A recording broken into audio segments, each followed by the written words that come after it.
Pelajaran Sekolah Sabat, Selasa 15 Juli 2025. Pelajaran yang ketiga di triwulan yang ketiga. Judul untuk hari ini adalah Aku yang Ilahi. Musa yang malang. Pertama-tama ia dicaci maki oleh Firaun dan sekarang bangsanya sendiri mengutuknya.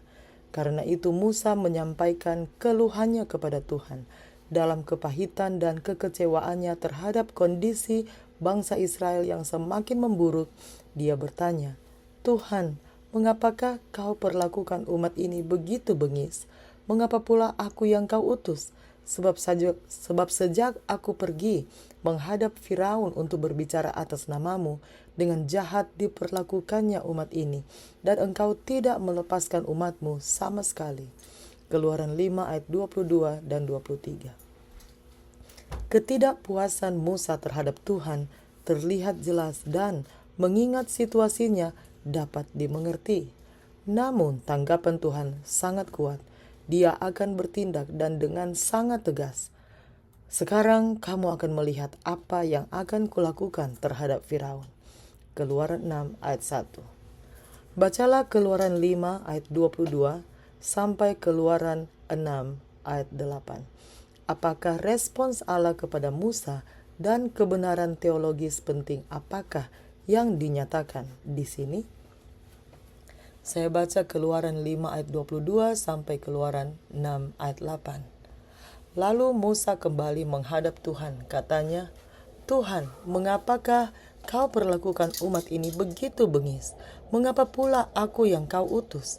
Sebab sejak aku pergi menghadap Firaun untuk berbicara atas namamu, dengan jahat diperlakukannya umat ini, dan engkau tidak melepaskan umatmu sama sekali."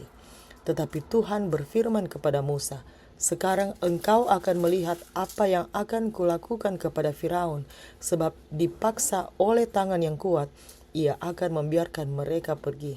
Ya, dipaksa oleh tangan yang kuat, ia akan mengusir mereka dari negerinya." Selanjutnya, berfirmanlah Allah kepada Musa, "Akulah Tuhan, aku telah menampakkan diri kepada Abraham, Ishak, dan Yakub sebagai Allah yang Maha Kuasa, tetapi dengan namaku Tuhan, aku belum menyatakan diri. Bukan saja aku telah mengadakan perjanjianku dengan mereka untuk memberikan kepada mereka tanah Kanaan, tempat mereka tinggal sebagai orang asing, tetapi aku sudah mendengar juga orang-orang Israel yang telah diperbudak oleh Mesir, dan aku ingat kepada perjanjianku. Sebab itu katakanlah kepada orang Israel, Akulah Tuhan, aku akan membebaskan kamu dari kerja paksa orang Mesir, melepaskan kamu dari perbudakan mereka, dan menebus kamu dengan tangan yang teracung, dan dengan hukuman-hukuman yang berat. Aku akan mengangkat kamu menjadi umatku, dan aku akan menjadi Allahmu, supaya kamu mengetahui bahwa akulah Tuhan Allahmu yang membebaskan kamu dari kerja paksa orang Mesir. Dan aku akan membawa kamu ke negeri yang dengan sumpah telah kujanjikan memberikannya kepada Abraham, Ishak, dan Yakub, dan aku akan memberikannya kepadamu untuk menjadi milikmu. Akulah Tuhan." Allah tidak lagi hanya akan berbicara. Dia sekarang akan turun tangan dengan penuh kuasa demi umatnya. Dia mengingatkan Musa akan beberapa fakta penting. Pertama, akulah Tuhan. Kedua, aku menampakkan diri kepada para bapa leluhur. Ketiga, aku meneguhkan perjanjianku dengan mereka. 4, aku telah berjanji untuk memberikan tanah Kanaan kepada mereka. Kelima, aku telah mendengar rintihan orang Israel. Dan 6, aku mengingat perjanjianku untuk memberikan tanah perjanjian kepadamu. Perhatikan pengulangan kata, aku yang ilahi. Aku, Tuhan Allahmu, telah melakukan ini dan itu, maka engkau boleh percaya bahwa aku akan melakukan kepadamu apa yang telah kujanjikan. Tuhan sekarang dengan sungguh-sungguh menyatakan bahwa Dia akan melakukan 4 hal besar bagi Israel karena Dia adalah Tuhan yang hidup. Pertama, aku akan membawa kamu keluar dari bawah kuk orang Mesir. Kedua, aku akan membebaskan kamu dari menjadi budak mereka. Ketiga, aku akan menebusmu dengan tangan yang terulur dan dengan tindakan penghakiman yang dahsyat.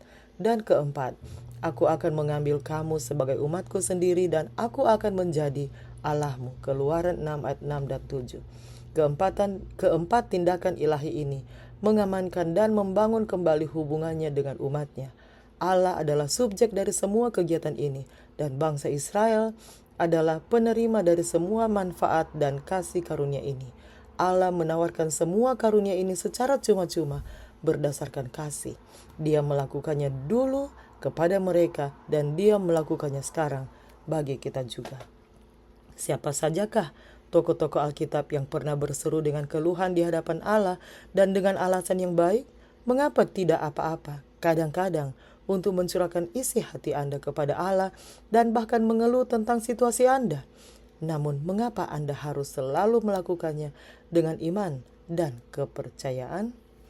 Demikianlah bacaan pelajaran Sekolah Sahabat Selasa 15 Juli 2025.